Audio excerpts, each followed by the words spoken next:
welcome to Dear Katie, the podcast that amplifies courageous voices and real stories of resilience, healing, and hope after trauma.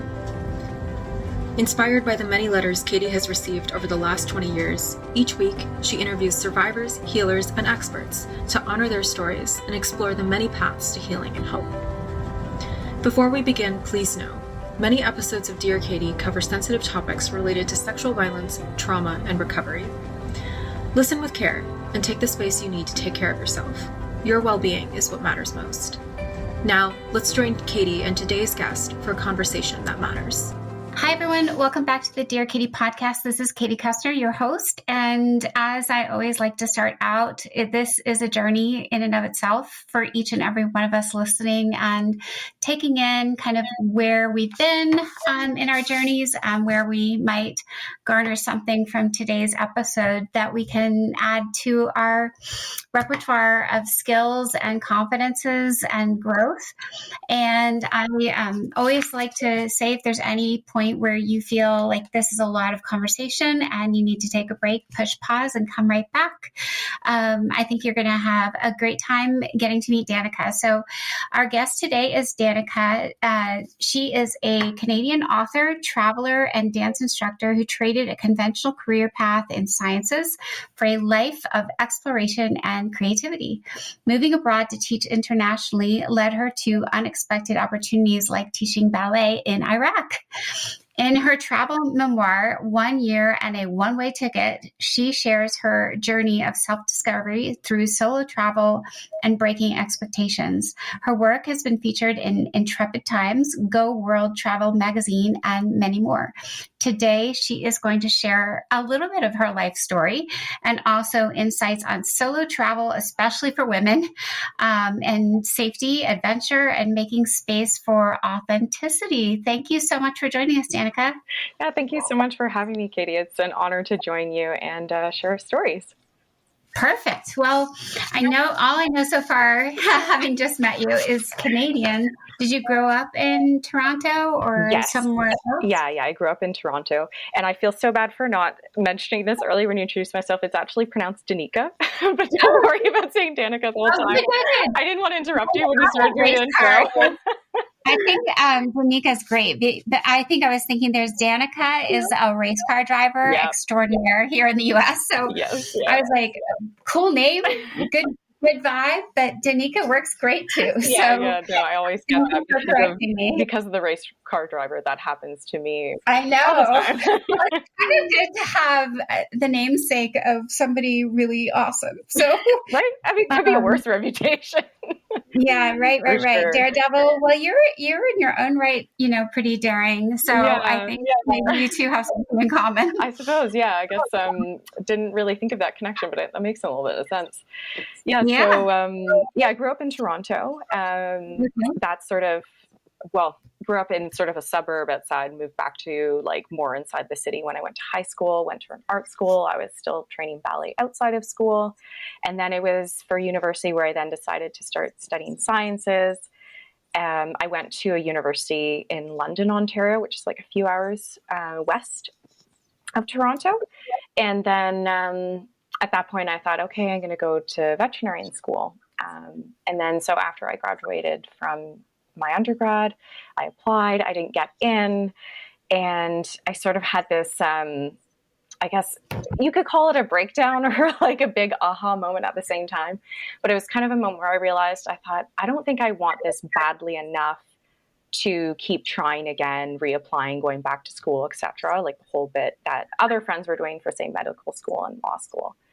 So, and it was in that moment where I had originally thought I would go away backpacking for a few months before starting the next round of schooling. But instead of making it a few months, I just decided to save up a lot more money, worked a bit longer, all of my part-time jobs, and then I went away for a whole year. That's what my book was about that I published.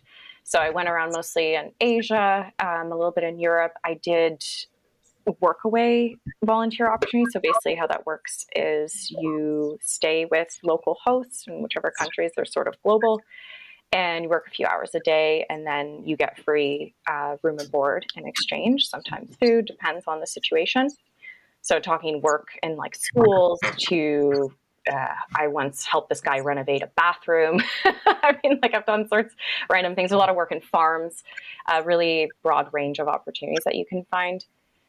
And then after that year, came back home, and that's when I started applying for teaching English. So I got my TOEFL certificate, started teaching English online, ended up working remotely while traveling around Central America.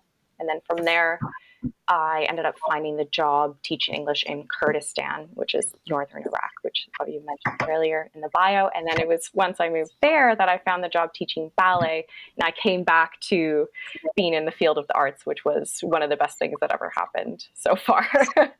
And okay. yeah. Wait, slow down. Yeah. You just gave us a world tour. Yeah, I did. Way more. Sorry about that. Okay, so now let's just go back for a minute. So you, when you're growing up even younger, it seems like you're, multifaceted. So you have this ability to do the maths and sciences plus the arts, and you mentioned ballet. Yes. Did you grow up just doing all those things from a young age? Yeah, I started ballet when I was 5, and then a few years later got into tap, and I did that mostly training at a studio. And then it was once I was in high school, I started going into other types of dancing, more jazz, modern.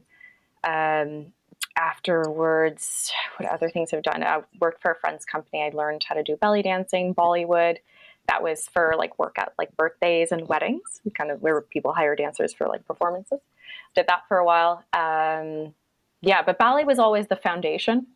Kind of branched into so many different things over the years. But that was my life for a long time. Meanwhile, I still also had a passion for like math and sciences. I'm kind of like that odd student or like calculus was like her favorite class, which is kind of a strange thing to say for many people, I think.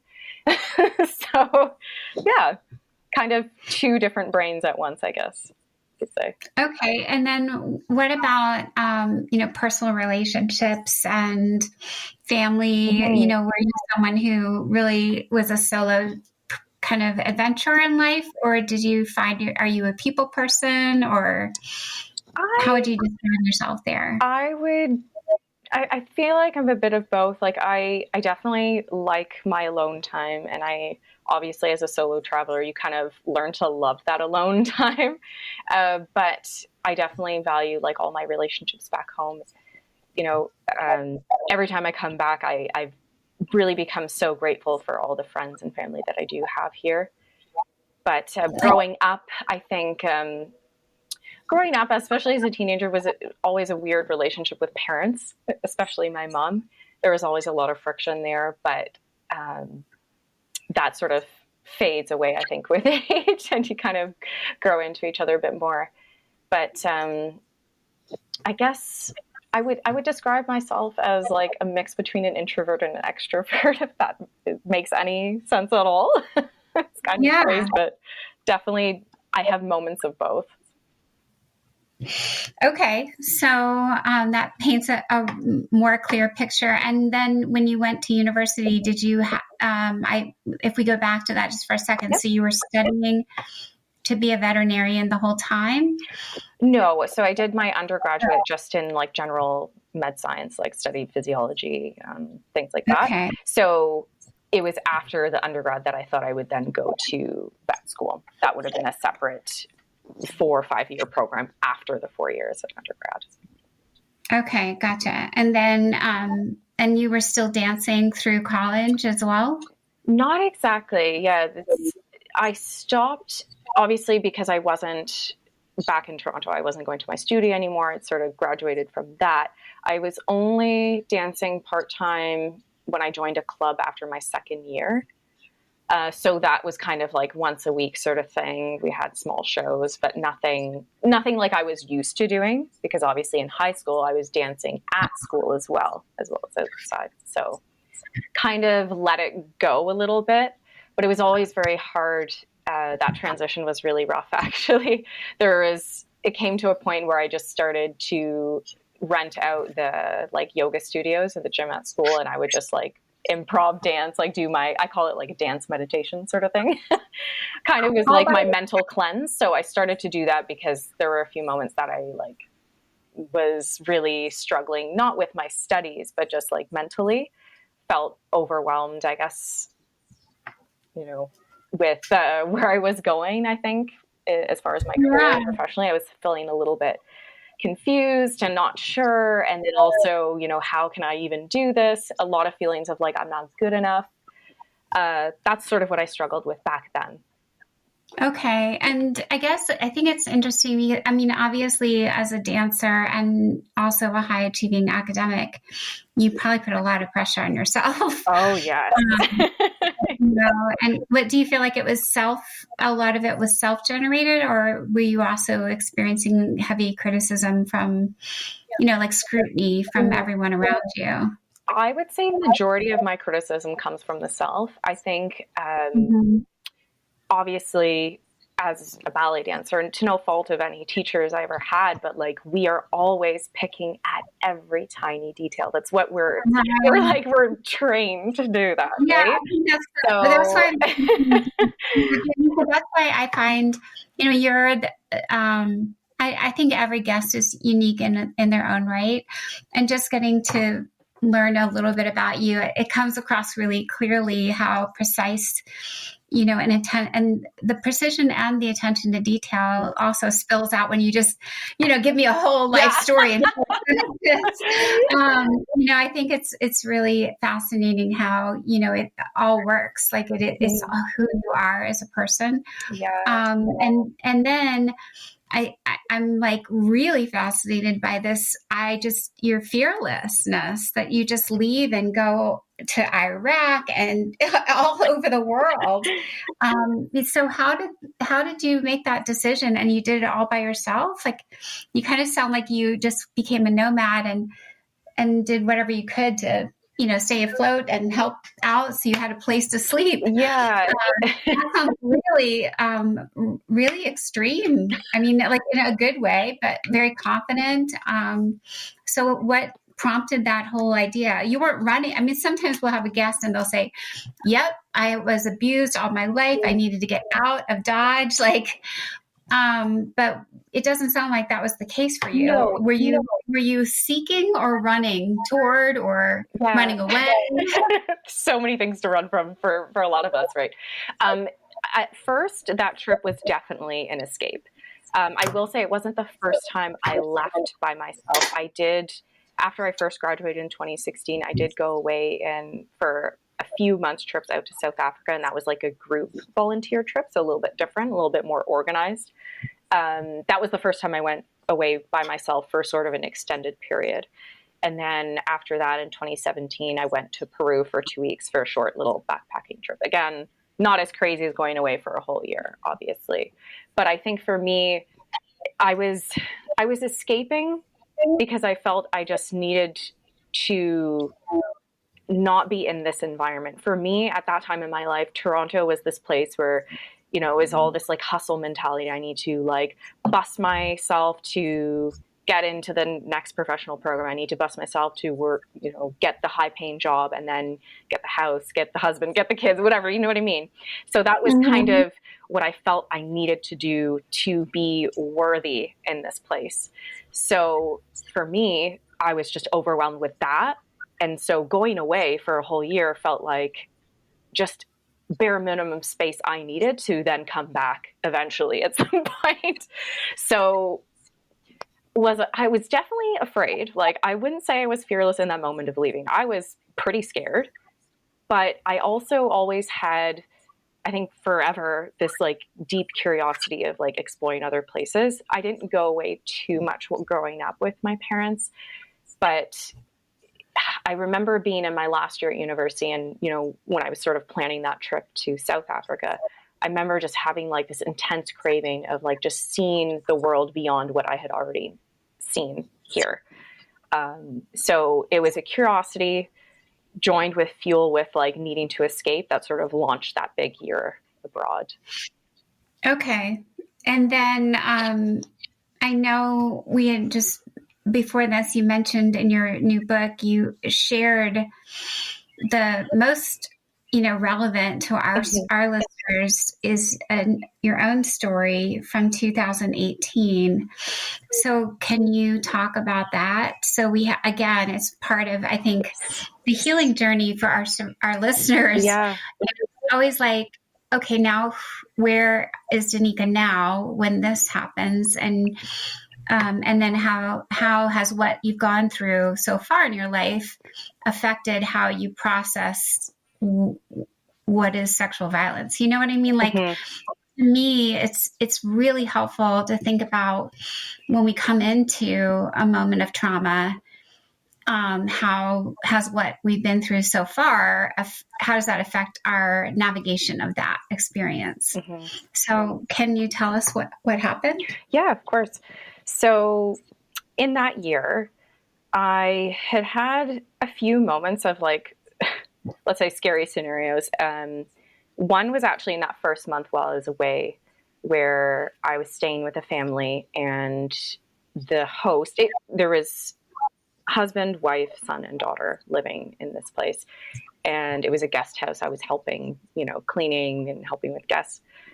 And the son and the father tried to, I guess, molest me would be the best word to describe, I think. And in that moment, I was very upfront, and I, stood my ground, and I was out of that situation without anything bad happening to me. So that was the first time where I sort of had to deal with something like that, being away, which went pretty well because I, came out of it. It was just one scenario, and I stood my ground, and there was not any bad repercussion. I don't know. It was safe in the end. So there was anything bad that happened. When that happened, Danika, was it they came at you together at one time? No, not at the same time. My God. Yeah, I know. It's. I don't want to focus too much because it's the other part of the story that I want to focus on. But I'm only mentioning it because it's kind of important to the next story, just in terms of how I dealt in the situation. Did you leave did you leave that living situation then right away? Or? I actually didn't. And that's another thing why I was scared about sharing that one, because I had a really good experience with the mom and the daughter of the house. So I had this moment of, okay, do I just, stand my ground against these creeps and then just, make what I can with the other family members. And I chose to stay. There was only a few days after that I would have had to stay. And I was like, you know what, I'll stay and help them for the rest of the week that I committed to. And I will spend my time with the mom and the daughter. And that's sort of what I did. It did take me a long time to actually then go and report them to the Workway platform.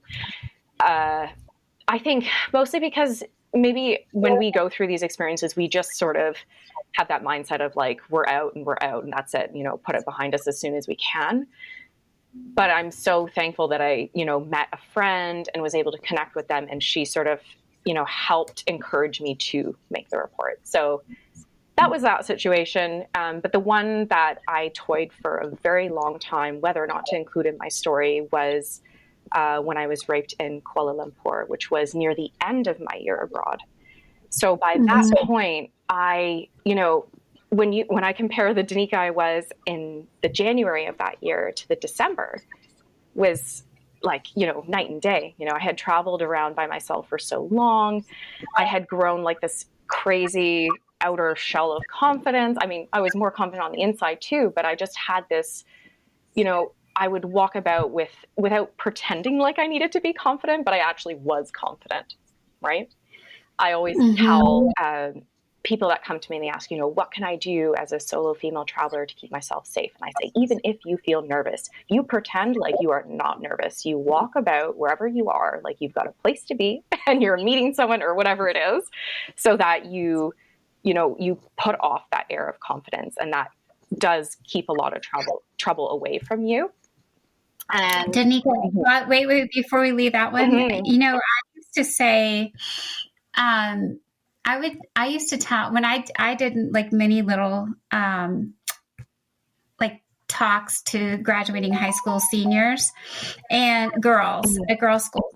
And I would always say, don't pretend you're on your phone to be confident when you're alone, because that might give someone the thought that you're not paying good attention to your surroundings. Mm-hmm.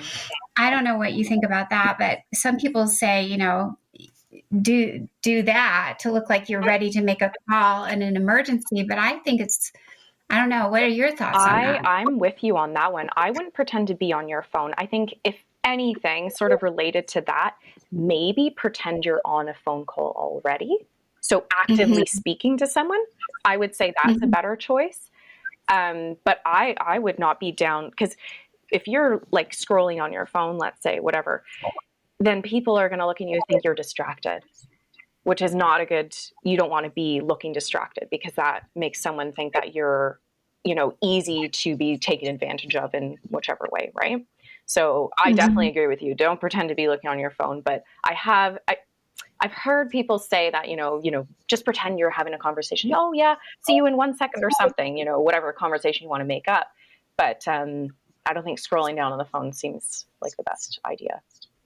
Yeah, good. Okay, well, we're on the same page now. I agree with you. So now we're at the tail end of your year out. Right. And what happens in, Kuala Lumpur? Yeah, so I was in Borneo for a few weeks and then flew into KL, went down to Malacca, which is just a little bit south from there. And I was staying at this hostel, and that's where I met my perpetrator, who took advantage of me. And, it's like a group environment. Oftentimes there's like a sort of common area in like youth hostels or traveler hostels where people would hang out, just chat, have coffee, whatever. And this is where I met him, in a group of people just hanging out. And we sort of like connected. He was telling me stories about growing up in Azerbaijan. And I always had this kind of curiosity of that area of the world as well from reading other travel books. So I was like getting information about that. I was really intrigued. Seemed like a nice situation. We hung out with other people that were staying at the hostel as well together. And it happened to come out that he hosts couch surfers. So another platform that I did use sometimes was couch surfing, which not volunteering like I was doing in other places, but reaching out to local people to stay sort of for free for a few nights, and like a cultural kind of exchange, if for listeners that don't know. And this is something I did in Spain. I'm trying to think of where else. But in any case, something I've done before. And when we were at this hostel, I actually met other people who had stayed with him in KL. So that's where his apartment was, right? So I'd met a couple that stayed with him and 2 other solo female travelers. Okay. So in that moment and this is now, let's fast forward like a day later. So I've sort of been hanging out with this guy, whatever. And he says, oh, well, you were going to go north to KL. I said, yeah, because eventually I needed to go north through Malaysia, through Thailand, and then back to Bangkok to catch my flight home at the end of December. And I said, yeah, I'm going up that way. He's like, well, if you want somewhere to stay, like, you can come stay with me. Like, I house coach surfers all the time. I'd already met those other people, right? And I thought, okay, yeah, that seems like reasonable. And like I said, at that point in my travels, like I had stayed with many people, like also males, where I was the only female, and been in those situations. So I felt confident enough to deal with that situation. But it wasn't until we were on our way to Kuala Lumpur from Malacca, and there was a conversation we had, and all of a sudden, like I just had that feeling in my gut that something was off. Like my body knew that something was not right, and I couldn't explain it. And obviously we know that those are instincts trying to protect us, but our logical, crazy brains tries to shut that out sometimes, right?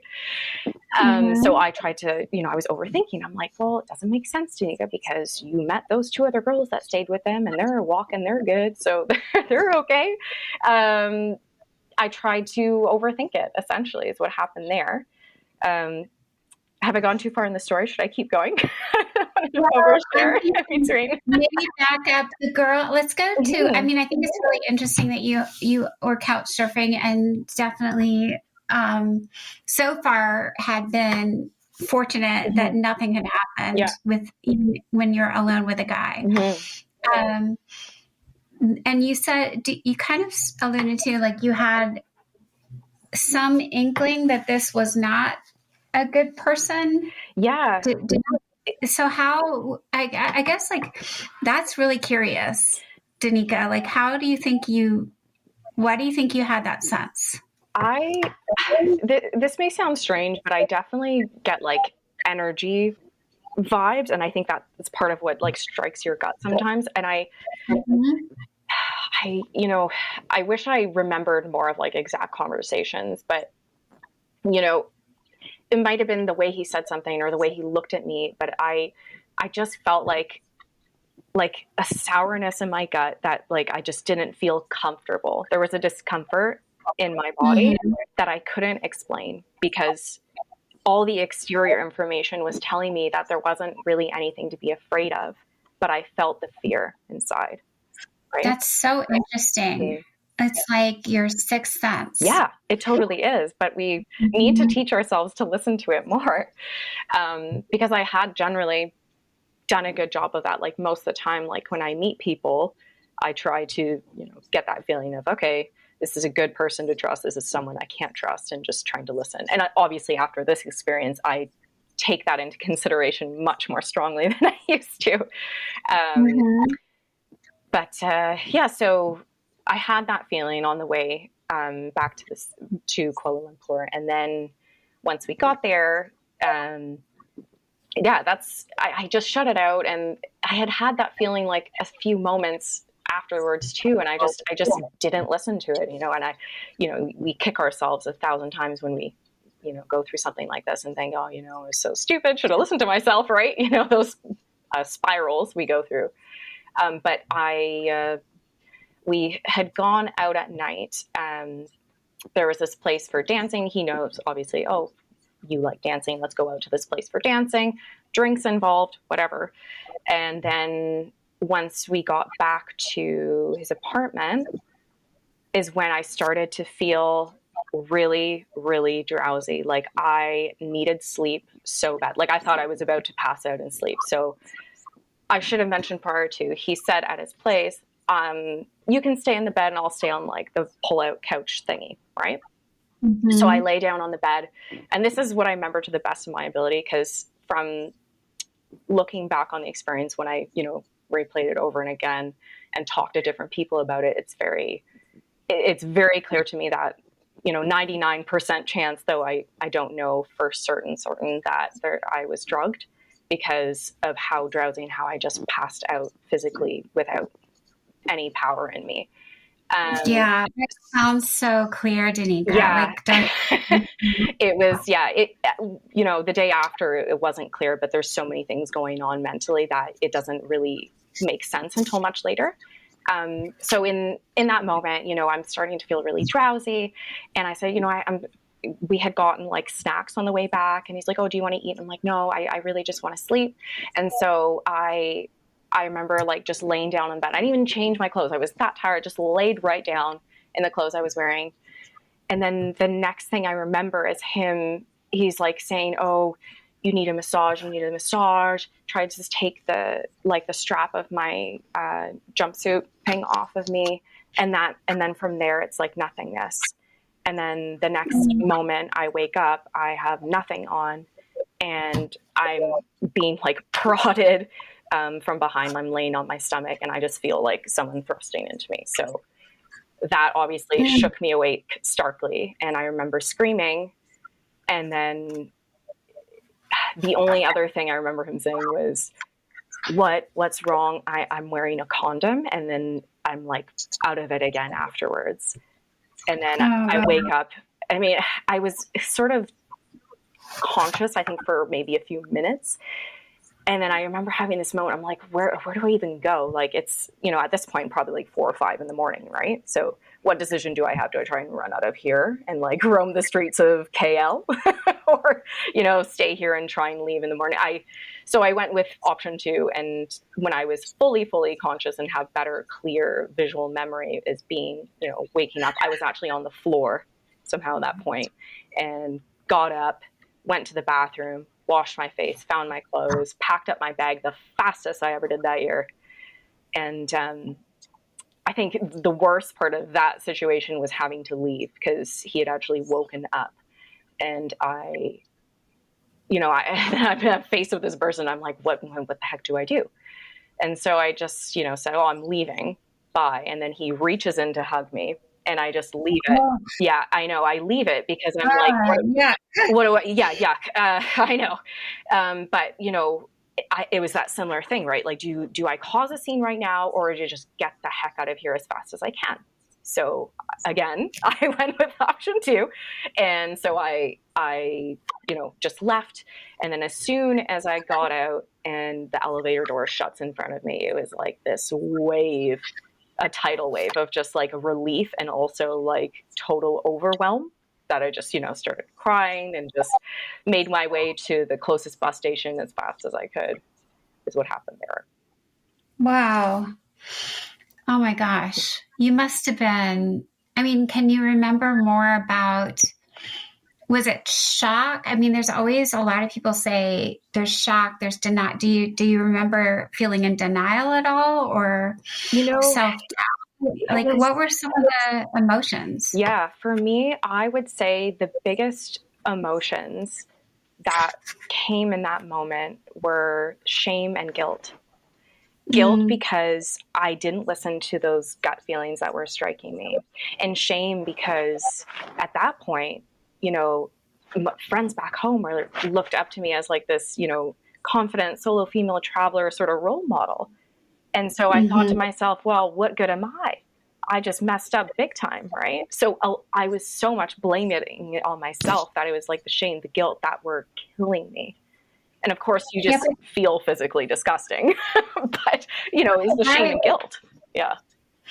Yeah, but what's so amazing right now to me, Danika, is like, I'm really, really proud of you and happy, or like glad, just for your generosity and sharing that, because here you are wanting to be this like guru and live in solo travel, and you're being vulnerable and saying, yes, I am as good as I can be at this, but we can still say we can always be victimized. It's not a failing of your physical strength, your intellect. It's just, there are predators out there. And I'm really glad that you didn't leave that part out of your book. It brings so much more integrity and authenticity and trust in everything else you're saying. It's just so, it makes me like get shivery. Yeah. It's just like so nice that, it's so horrible. Yeah, of course. Yeah. But it's just so good that you were willing to talk about that. Yeah.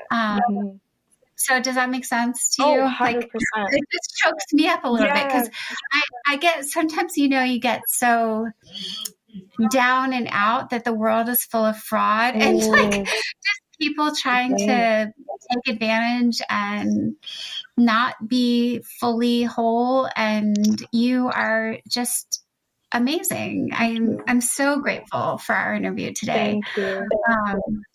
It just now we just got to go. I don't know. Yeah. I'm thinking like if we could turn you into a superhero now.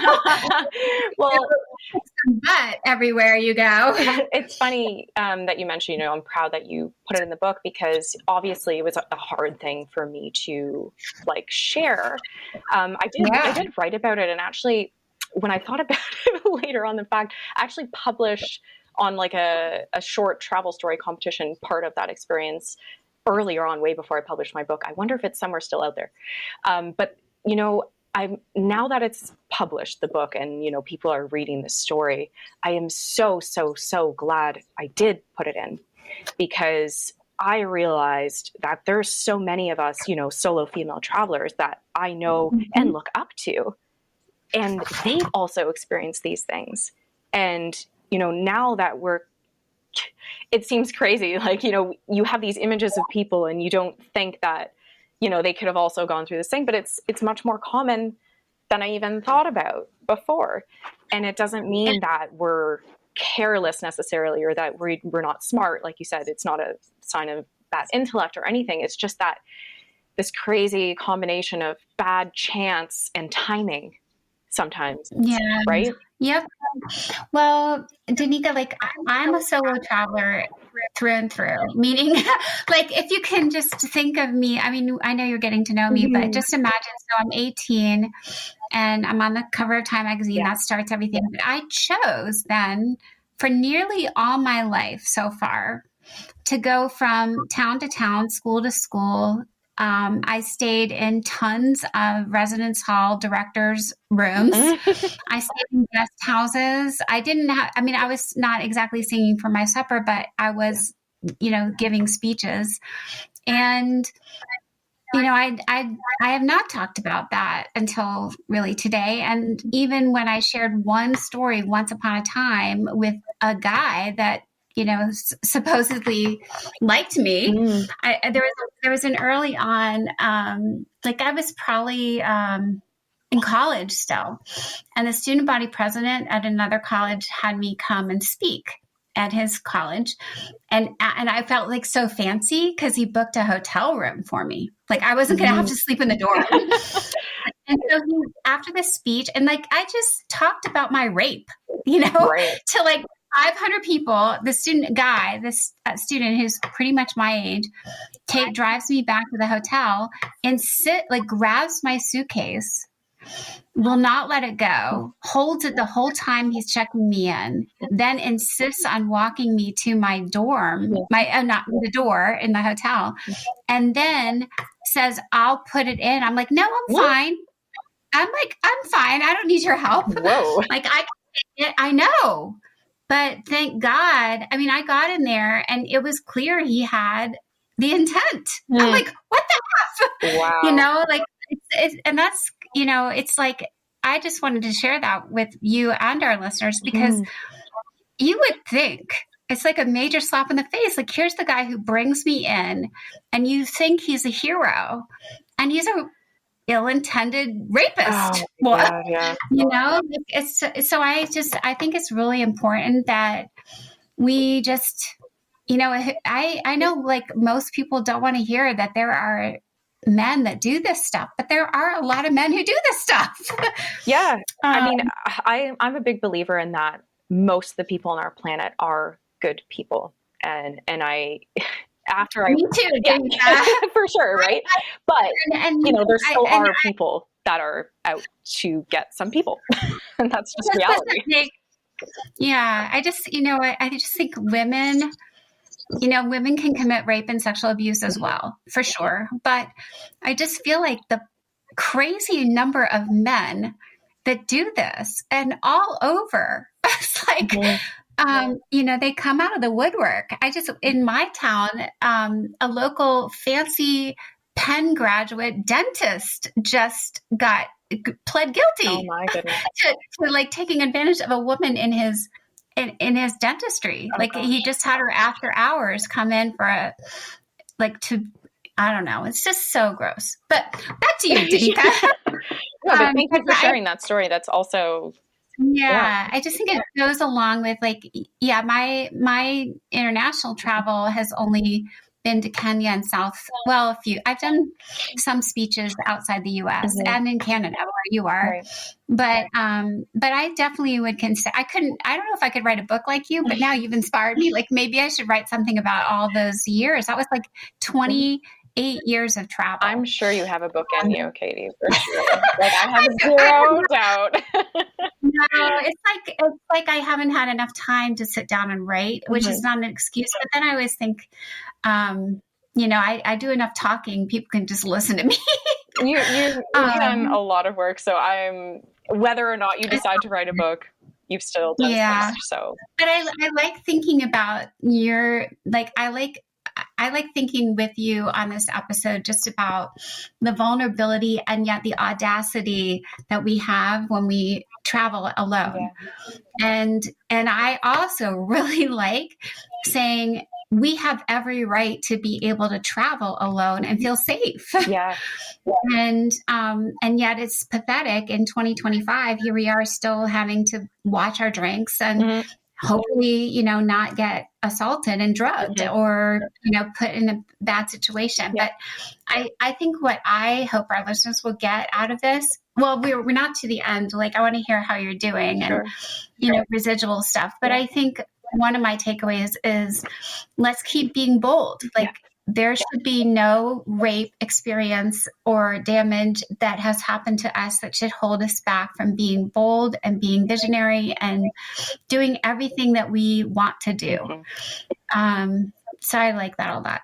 Okay. So I think we left you. You're on the subway. Or yes, like, that's okay. We can jump back in.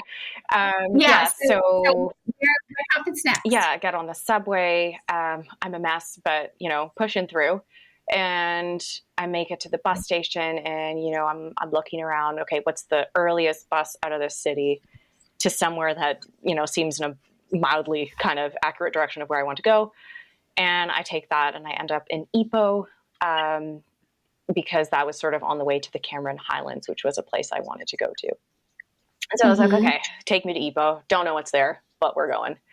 And stayed there a few nights. And I kind of best describe those first few days as feeling like a ghost. I didn't tell my parents. I shared the experience with two friends. One was a close friend of mine who I'd met on my travelers way earlier in the year. And another was a friend from back home. And they were really great. I don't know how I would have gone through those 2 days without them. Because, as you would assume, the questions that go through your head in circles are like, I'm so stupid. How did I let this happen? That goes around for ages. And one thing my friend said to me, he goes, Danika, these questions are going to make you crazy. Just make a plan. What are you going to do from here? Where are you going next? What are you going to do? So he kind of just allowed me to slow down. And I was like, yeah, okay, I'm going to go here after I'm in this place. And, I'm going to do these things, sort of put my head in a forward direction rather than spinning around. And my other friend, popped up the question, but at that point I knew I wasn't going to report anything to local police because I'd already left the city. She asked me, are you going to report it to anyone there? And I thought, no, because that would require me to go back to Kuala Lumpur. And that was something that I knew I couldn't do. At that point, I just felt sick. So yeah, that was that. And then in the Cameron Highlands, when I went from there, I confided in a girl I met there who was another solo female traveler. She was actually volunteering at the guest house I was staying at. And she also shared with me, thankfully not a story of being raped, but an assault situation. And it was after talking to her that I thought, okay, well, I'm definitely not the only person this happens to. We're lots of solo female travelers I've met, and, we're not stupid. We're not careless. We can, we're okay. So it kind of gave me the confidence to sort of shed that ghost-like exterior that I had on. And I just felt like it was numbed a little bit.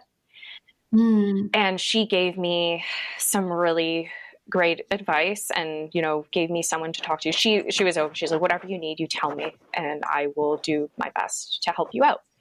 And one of the things she said, well, how are you feeling physically? And I said, well, I feel okay, other than trying to abrasively scrub my body in every single shower. So she said, okay, I have an idea. Why don't, when you go to Georgetown, which is further north, so I was planning to go there on my way back to Thailand. She said, I was there for over a month. I know a hospital there that, is good. So why don't you go there, get checked, and that might make you feel a little bit better. And I said, okay. yeah, good call. Good idea. So made the plan mentally for that. And then another thing she helped me do. So like I said, I didn't report to any local police, but I knew that I should at least report it to Couchsurfing. Now, one thing I should have mentioned this before was before we left to go to KL, I asked him at the time, because I hadn't, I had my profile on Couchsurfing. I like to actually write reviews for people, whatever. And I said to him, what's your account? I know we don't have to, properly set it up as stay, but can you send me a review and I'll do a review for you? And when I went to look up his name, nothing was coming up. And I said to him, I was like, oh, I'm so sorry. Am I spelling something wrong? I don't see your name. And he's like, oh, that's so weird. You know what? It must be my roommate. I think he must be using the app and he's in Bali right now. It's like, what? At the time, I was like, well, I don't have a host account, so maybe it's different on that end. I don't know how this works. Silly me, another one of those things that I should have listened to. That was another weird gut feeling. Should have added before. But so when I tried to find him on Couchsurfing again, I was like, how can I find him?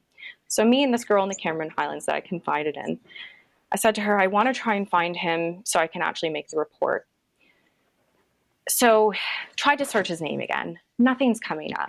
And then, so we're like, okay, well, let's just look up all the listings in Kuala Lumpur. Now, as you know, it's a massive city. So we're like, this is going to take a while. But after a few minutes, I'm scrolling through and I see his photo.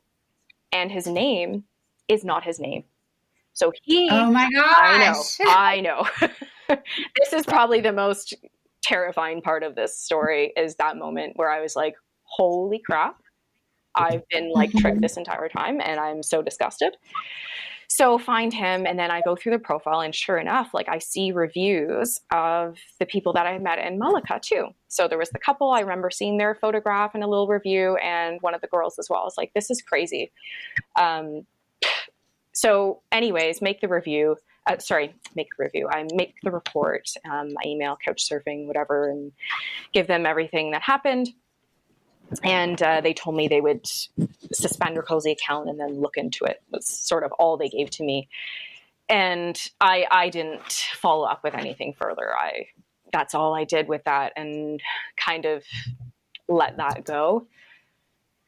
But so that was hard, that moment of realizing that I'd been purposefully, I guess, deceived, be the best word, as well. And aside from everything else, of course. And then probably the worst moment would have been going to the doctor's appointment. I don't know if you wanted to ask any questions about that, because this part, it also gets a bit crazy. Well, maybe, I know we've been talking for a while, and I want to get through that. Yeah. And just some, final where you are now. So actually explain, that part too. I think people will find it really helpful to understand. Yeah. So as far as where I am now, sorry, you want me to finish explaining? No, yes. Okay. No, let's finish. I'll make that as quick as I can. Yeah. That's okay. Sorry. So once I go to the doctor that my friend recommended, I go to the nurse desk. I explain why I'm there. Sort of have to tell a Sparks Note version of the story, and then have to tell it again to the first doctor that sees me. And he said to me, one of the first few things he said was, "Oh, you were alone and you were drinking." Oh no. Yes. Mm-hmm. So that was doctor number one, the GP that I had first met. And that was one of the things he asked. And I'm being honest. So he's like, oh, well, you should really be more careful when you're traveling around. You shouldn't be alone as a girl drinking. I was like, okay. And then from there, he said, well, there's a gynecologist on duty, so I'm going to send you to her. And again, go to her. I explained the story. And she asked me the same thing. Oh, you were alone. Why were you drinking? Yeah. It was just, that moment was probably worse than actually, well, I don't know what's worse or better, but it was just as bad as having to leave that apartment in Kuala Lumpur. Having that just broke me. Because, you go to that place and you think this is going to be helpful, which it was in some ways, but it was also not very helpful because it made me feel horrible. Right. Oh my gosh. It's like so common, Danika, re-traumatization, re-victimization when you're trying to get help. Exactly. So you went through it all. Yeah. You went through it all. All in like a week. Yeah. So I guess you come back, that was December. You come back and, we're still 7 years away from that incident. So how did you put the pieces together and, figure out where to put this whole part of your life? Yeah, for me, I think the biggest thing mentally was, I need to come to a position where I don't feel like I'm distrusting of everyone in the world, right? I had two choices. I can go around and, hate every man that I come across when I'm traveling, or I can learn to have trust and just take what happened as a type of lesson in the sense that, I'm going to be more actively listening to my gut. I'm going to be a little bit more weary of these sixth sense and sensations that I have and listen better. I'm going to listen to myself better next time. And that's sort of how I came to bring a sense of closure over that incident was, something horrible happened. It's not fair. It sucks.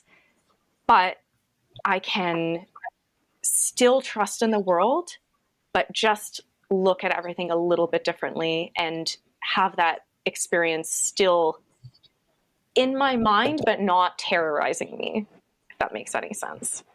Yeah, it does. Right. Yep. And, it totally makes sense. And since then I have still traveled, I've stayed with friends who are males and, I've been okay. But again, anytime I meet people, and this goes down to not even in traveling scenarios, like I can be out downtown here in Toronto, I'm out dancing. I do a lot of like Latin social dancing. And sometimes, you're with someone and you just get that weird feeling like, I don't know what it is about this, but I feel off, and I keep my distance. Since then, I've been so good about listening to that. So I definitely tell, other travelers, that is your best line of self-defense, is listening to your first sensations and your body, number one. Aside from obviously looking confident and having that air, which we talked about earlier, I think is also super, super important. And as far as, coming through and sharing my story, for me, I decided that I definitely did need to include it because I felt that if I didn't, I was not being just with my story. Like you said, I don't want to paint a perfect picture just because it looks good.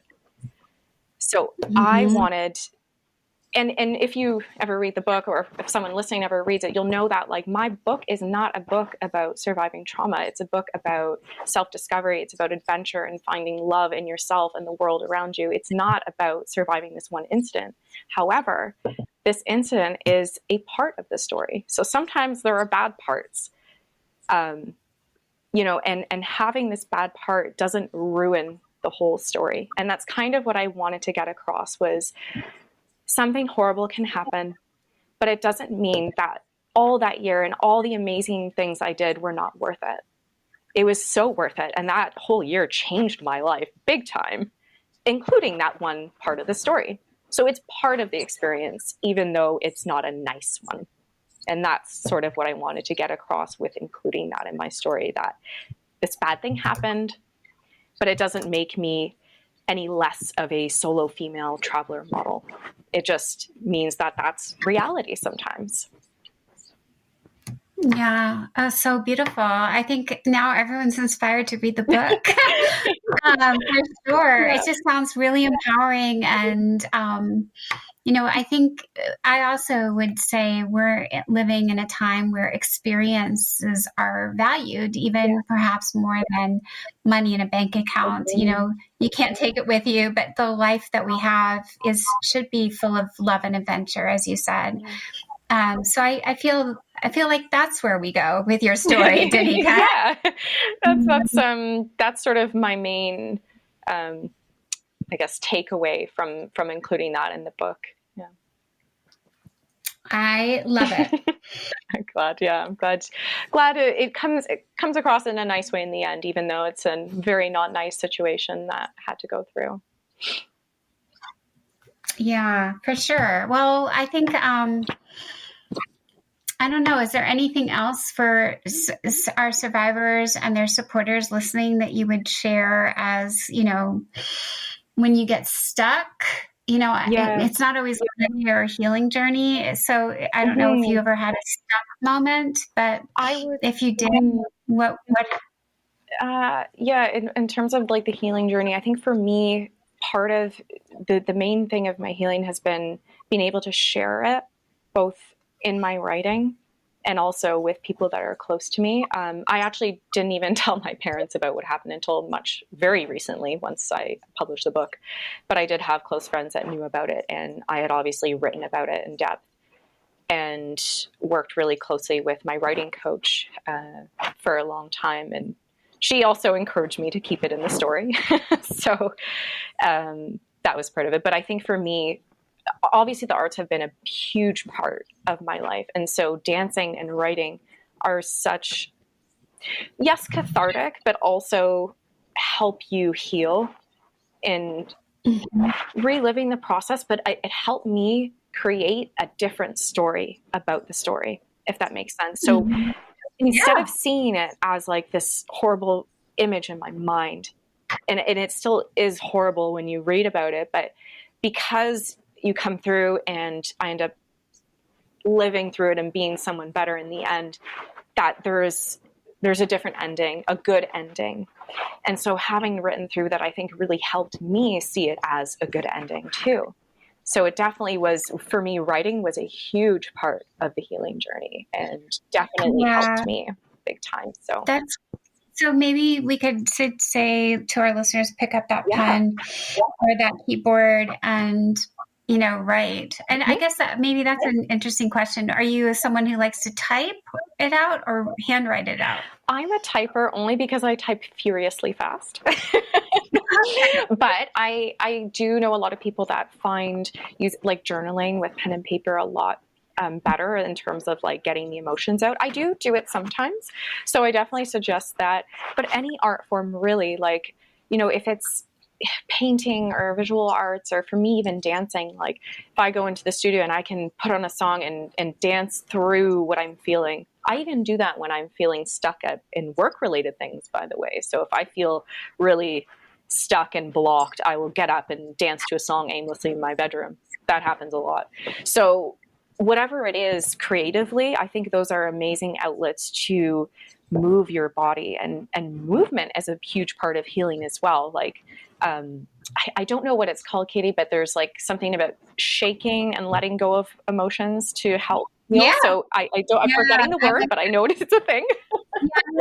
I've heard of it too, but I do like movement. I think, and sometimes, I haven't talked about this on the show either, and I'm as flexible as I'd like to be, but I go through, different times like Pilates or yoga or like hot, sweaty yoga. And I do think there's some real good value in getting back inside your body, as a survivor, and just feeling the power. And it's a different kind of pain when you stretch, a muscle or work it to its limit. And I do think that kind of kinesthetic, experience is really helpful. And what is really interesting to me also about you is, you're blessed with that math science brain plus this arts and sixth sense. Like you have a lot of amazing talents and gifts, Danika. So hopefully anyone listening can find something. And to that end, I don't always share this either, but I'm like you in that way. Like I like solving a jigsaw puzzle, like something also that has all the pieces, right? Because your life is going to break apart.